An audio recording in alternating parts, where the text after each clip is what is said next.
Stock का balance check करना हो या अलर्ट लगाना हो, एक्सेल सब कुछ कर सकता है कि बिजनेस के अंदर क्या आ रहा है और क्या जा रहा है और कितना पड़ा हुआ है और क्या मंगवाने वाला है। ये सब कुछ एक ही लेक्चर में। Welcome to Falcon computer academy 2.0। मैं हूं केवल विजय। आज हम बात करेंगे एमएस एक्सेल के लेक्चर नंबर 26 के बारे में, जिसमें हम पढ़ने वाले हैं कि स्टॉक इन और आउट ट्रैकर आपने कैसे बनाना है, वो भी ऑटोमेटिक बैलेंस के साथ। जैसा कि आपको स्क्रीन पे नज़र आ रहा है कि मैंने यहाँ पे फ़र्ज़ कीजिए कोई एंट्री की, कुछ मैंने परचेज़ किया। जैसे मैंने यहाँ पे 01 और 10 और 25 मैंने कर लिया। अब देखिए यहाँ पे मैंने कीबोर्ड परचेज़ किए हुए थे 25। अब इसके अंदर मैं कीबोर्ड अगर और परचेज़ कर लेता हूँ, जैसे मैंने 35 कीबोर्ड और परचेज़ किए, तो आप देखिए यहाँ पे कीबोर्ड का जो परचेजिंग का जो स्टॉक होगा हमारे पास 25 हो जाएगा और उसमें 15 माइनस होकर बकाया यहाँ पे शो हो जाएगा। अब जैसे एंटर प्रेस करते तो हमारे पास देखिए यहाँ पे टोटल हमने जो परचेजिंग की वो 60 की और सेल्स 15 हुए और बकाया हमारे पास 45 है। अलर्ट जो हमारे पास में आ रहा है वो स्टॉक अवेलेबल आ रहा है। इसी तरह से अगर हम कीबोर्ड को यहाँ पे सेल आउट करते हैं, जैसे मैंने 01 11 25 मैंने टाइप किया और उसके बाद कीबोर्ड को मैं यहाँ पे सेल आउट कर लेता हूँ। जैसे मैंने कीबोर्ड को इकट्ठे यहाँ पे सेल आउट कर दिए। जैसे 45 का स्टॉक मेरे पास पड़ा हुआ है और मैंने यहाँ पे इसमें सेल कर दिए 32। अब इसमें ये होगा कि 32 कर लेते हैं या 42 हम इसको सेल आउट कर लेते हैं। अब उसके बाद हमने यहाँ पे अलर्ट लगाया हुआ है कि अगर स्टॉक 5 से कम हो जाए तो यहाँ पे रीऑर्डर का अलर्ट हमारे पास शो हो जाए। जैसे एंटर प्रेस करेंगे तो आप देखिए हमारे पास यहाँ पे रीऑर्डर आ चुका है, क्योंकि टोटल कीबोर्ड हमारे पास 60 थे जिसमें 57 सेल हो गए और बकाया 3 पड़े हुए हैं, यानी 5 से कम है तो यहाँ पे रीऑर्डर आ रहा है। तो ये कैसे करना है आज के इस लेक्चर में डिटेल से हम ये सीखने वाले हैं।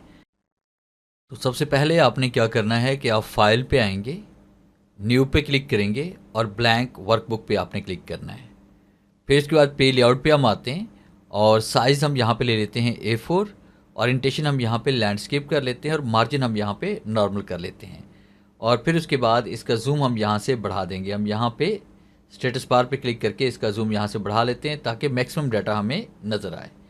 फिर उसके बाद आपने यहाँ ऊपर टाइटल दर्ज करना है। जैसे मैं टाइटल यहाँ पे दर्ज करने जा रहा हूँ कि मैंने यहाँ पे लिखा stock in out tracker in Excel with automatic balance कर लेते हैं। तो इस तरह से मैंने यहाँ पे टाइटल दर्ज कर लिया। फिर उसके बाद मैंने यहाँ पे हेडिंग्स टाइप कर लिया। तो जैसे मैंने यहाँ पे लिखा परचेज़। अब परचेज़ के नीचे मैंने यहाँ पे इसमें टाइप कर लिया डेट, आइटम नेम एंड उसके बाद आइटम नेम के बाद हम टाइप करेंगे क्वांटिटी। फिर उसके बाद आपने ऊपर चले जाना है, नेक्स्ट कॉलम के ऊपर वाले सेल में आप चले जाएंगे और यहाँ पे आपने सेल्स का रिकॉर्ड रखना है। यहाँ पे हम डेट टाइप करेंगे, आइटम नेम हम टाइप करेंगे और क्वांटिटी टाइप करेंगे। फिर नेक्स्ट कॉलम में जाकर ऊपर की तरफ आपने चले जाना है और यहाँ पे इसमें टाइप करेंगे स्टॉक और स्टॉक से यहाँ पे राइट कर लेंगे। जैसे हम यहाँ इसमें टाइप कर लेते हैं आइटम नेम और फिर इसके बाद यहाँ पे इसमें जितने भी हमने आइटम परचेज़ किए होंगे उनका रिकॉर्ड आएगा और फिर इसके बाद जितनी हमने सेल्स की होगी उसका रिकॉर्ड आएगा। फिर इसके बाद जो स्टॉक हमारे पास पड़ा है उसका रिकॉर्ड आएगा। फिर उसके बाद रिमार्क्स हम यहाँ पे देंगे या अलर्ट्स हम यहाँ पे देंगे कि अगर कोई आइटम कम हो रहा है तो यहाँ पे हमारे पास रीऑर्डर का अलर्ट भी आए, या उसके बाद अगर आइटम अवेलेबल हैं तो वहाँ पे अवेलेबल स्टॉक की यहाँ पे हमारे पास अलर्ट आए। अब उसके बाद ये डाटा राइट करने के बाद फिर आपने क्या करना है कि जहाँ जहाँ पे आइटम लिखा हुआ है उसका कॉलम आपने यहाँ से बड़ा कर लेना है ऐसे क्लिक करके। ठीक है, इस तरह से आपने इसका साइज़ ऐसे बड़ा कर लेना है। रिमार्क्स आप करना चाहते हैं इसका साइज़ भी आपने बड़ा कर लेना है, क्योंकि बाद बार रिमार्क्स हमें यहाँ पे अलर्ट्स की जो वर्डिंग है वो थोड़ी सी लेंथी होती है, तो आप इनको इस तरह से आपने एडिट करना है। फिर उसके बाद आपने यहाँ पे ऊपर वाली हेडिंग को सिलेक्ट करें, पेज सेटअप तक, होम पे आएँ और मार्जिन सेंटर पे क्लिक करें। फिर उसके बाद होम टैब पे क्लिक करके आपने यहाँ पे इसका साइज़ आप कर लेंगे 24 और उसका फिर हम इसको बोल्ड करेंगे और यहाँ से अपनी मर्ज़ी से हम कोई भी इसमें कलर दे देंगे। जैसे मैंने यहाँ पे इसमें कलर फिल कर लिया डार्क ब्लू, ये वाला कलर मैं यहाँ पे इसमें फिल कर लेता हूँ और ये वाला कलर फिल करने के बाद यहाँ पे क्लिक करके हमने इसको कलर दे दिया वाइट। फिर उसके बाद आपने जो परचेज़ वाले जो हमारे पास यहाँ पे हेडिंग्स हैं, जैसे डेट, आइटम और क्वांटिटी के ऊपर जो हमारे पास परचेज़ का जो टाइटल लिखा हुआ है इसको आप मर्ज करें। फिर इसके बाद सेल्स को आप सेलेक्ट करें, इसको मर्ज करें। स्टॉक वाले तमाम डाटा को आप सेलेक्ट करें और उसको मर्ज करें। फिर उसके बाद आपने क्या किया कि यहाँ पे इन दोनों सेल्स को, बल्कि यहाँ पे मेन सेल और उसके बाद तीनों सेल्स को आप सेलेक्ट करें और यहाँ पे आपने कलर दे दिया ये लाइट ब्लू और फिर इसके बाद आपने इसको सेलेक्ट किया, यहाँ पे हमने कलर दे दिया इसको लाइट ग्रीन, अपनी मर्जी से आप कोई भी कलर दे सकते हैं। यहाँ पे मैंने इसको दे दिया लाइट रेड मैंने दे दिया। अब इसके बाद तमाम सेल्स को हमने यहाँ तक सेलेक्ट करना है जहाँ तक आपका पेज सेटअप है, और उसके बाद फिर हम यहाँ पे क्लिक करेंगे और आपने ऑल बॉर्डर पे क्लिक करना है। ऑल बॉर्डर पे क्लिक करने के बाद अब आपने क्या करना है कि सबसे पहले आपने यहाँ पे आइटम ऐड करने हैं स्टॉक्स के अंदर, जो आइटम आप सेल आउट करते हैं। जैसे फ़र्ज़ कीजिए कि मैंने यहाँ पे इसमें कीबोर्ड लिखा, और मैंने यहाँ पे माउस लिखा, मैंने यहाँ प्रिंटर लिखा, यूएसबी लिखी, और उसके बाद मैंने यहाँ पे स्पीकर राइट कर लिए, एलईडी मैंने राइट कर ली, और उसके बाद एलसीडी मैंने राइट कर ली। तो इस तरह से आपके पास जो भी आइटम है वो आपने यहाँ पे राइट कर लेने, जो अपनी शॉप के ऊपर या अपने बिजनेस के अंदर आप सेल आउट करते हैं।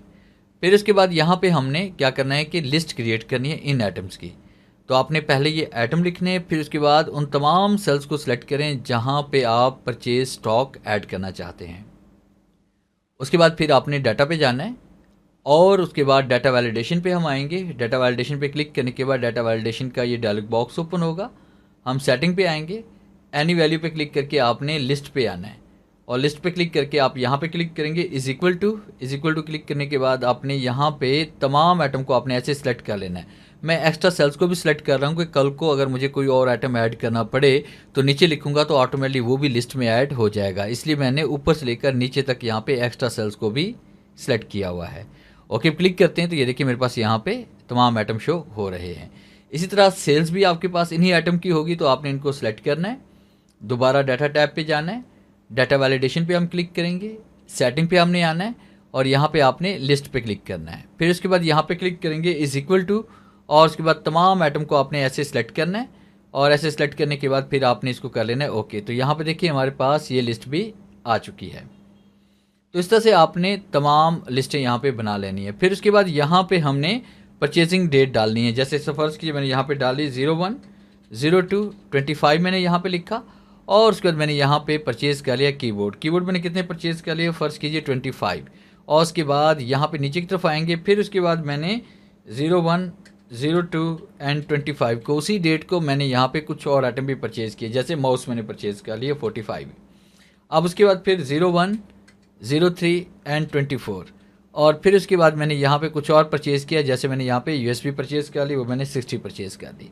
और फिर उसके बाद हम यहाँ पे एक और आइटम यहाँ पे इसमें ऐड करते हैं, जैसे 01/03 एंड उसके बाद 25 मैं इसमें ऐड करता हूँ, और उसके बाद मैंने यहाँ पे इसमें प्रिंटर इसमें परचेज़ कर लिया, प्रिंटर मैंने यहाँ पे 15 कर लिए। अब उसके बाद कुछ आइटम हमें यहाँ पे डालने पड़ेंगे सेल्स में। जैसे फ़र्ज़ कीजिए कि हमने कीबोर्ड उसी दिन मंगवाए और उसी दिन हमारे यहाँ पे सेल हो गए, और यहाँ पे कीबोर्ड हमने सेल कर दिए, यहाँ पे 25 में से 18 कीबोर्ड हमने सेल आउट कर दिए। फिर उसके बाद उसी डेट को हमने यहाँ पे कुछ माउस भी यहाँ पे सेल आउट किए। हम माउस यहाँ पे इसमें ऐड करते हैं, माउस मैंने फ़र्ज़ कीजिए यहाँ पे कर लिए 25 मैंने माउस भी इसमें कर लिए। और फिर उसके बाद यहाँ पे 03 और उसके बाद 01/03 एंड 24 को हमने यहाँ पे कुछ प्रिंटर भी सेल आउट कर दिए।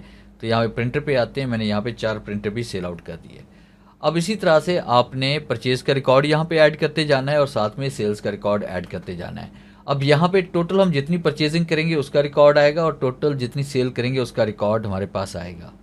तो उसके लिए हम क्या करेंगे, यहाँ पे इज इक्वल टू राइट करते हैं, और फिर इसके बाद यहाँ पे फॉर्मूला जो अप्लाई करेंगे सम इफ का हम करेंगे, और उसके बाद रेंज हम यहाँ पे सिलेक्ट करेंगे। अब रेंज हमने कौन सी देनी है, यहाँ पे हमने सबसे पहले परचेज़ का रिकॉर्ड लेना है, तो यहाँ से हमने ये वाला यहाँ पे हम रेंज सेलेक्ट कर लेंगे परचेज़ की, जहाँ तक हम आइटम ऐड करेंगे, यानी जहाँ पे आइटम ऐड कर चुके हैं वो भी सिलेक्ट होगा, जहाँ पे आइटम ऐड होने हैं वो भी सिलेक्शन हमने कर ली है। अब कीबोर्ड से F4 प्रेस करेंगे ताकि इसको हम लॉक कर लें, कॉमा टाइप करेंगे। फिर इसके बाद क्राइटेरिया कौन सा हमारे पास, ये वाला है कि हम कीबोर्ड का रिकॉर्ड मालूम करना चाहते हैं कि कितनी परचेजिंग की है कीबोर्ड की हमने। तो यहाँ पे क्लिक करेंगे, यहाँ पे F4 प्रेस नहीं करेंगे, कॉमा टाइप करेंगे। फिर उसके बाद आपने यहाँ पे क्वांटिटी को सिलेक्ट करके आपने यहाँ पे रेंज दे देनी है। फिर कीबोर्ड से F4 प्रेस कर लेंगे, ब्रैकेट क्लोज करेंगे, एंटर प्रेस करेंगे। तो यहाँ पे देखिए कीबोर्ड जो हमने परचेज़ किए हैं वो 25 की है। अब जैसे हम ड्रैग करेंगे जो जो आइटम हमने परचेज़ किए थे, जैसे यूएसबी हमने 60 परचेज़ की, प्रिंटर हमने 15 कर लिए, माउस हमने 45 कर लिए।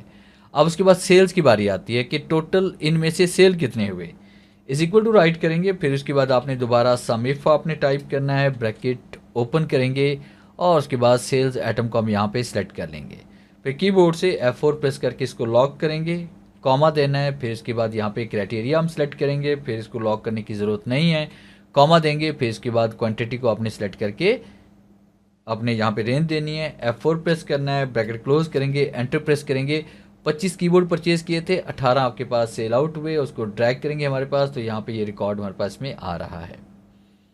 फिर उसके बाद यहाँ पे इसमें आते हैं स्टॉक, तो इज इक्वल टू राइट करके आप परचेजिंग में से, यानी 25 आपके पास थे और उसके बाद सेल आपने 18 कर दिए, तो टोटल आपके पास 7 स्टॉक में कीबोर्ड पड़े होने चाहिए, यानी स्टोर के अंदर हमारे पास यहाँ पे 7 का स्टॉक हमारे पास होना चाहिए। इस तरह से हमारे पास माउस जो है 45 हमने परचेज किए थे, 25 सेल हुए, बाकी 20 हमारे पास पड़े हुए हैं।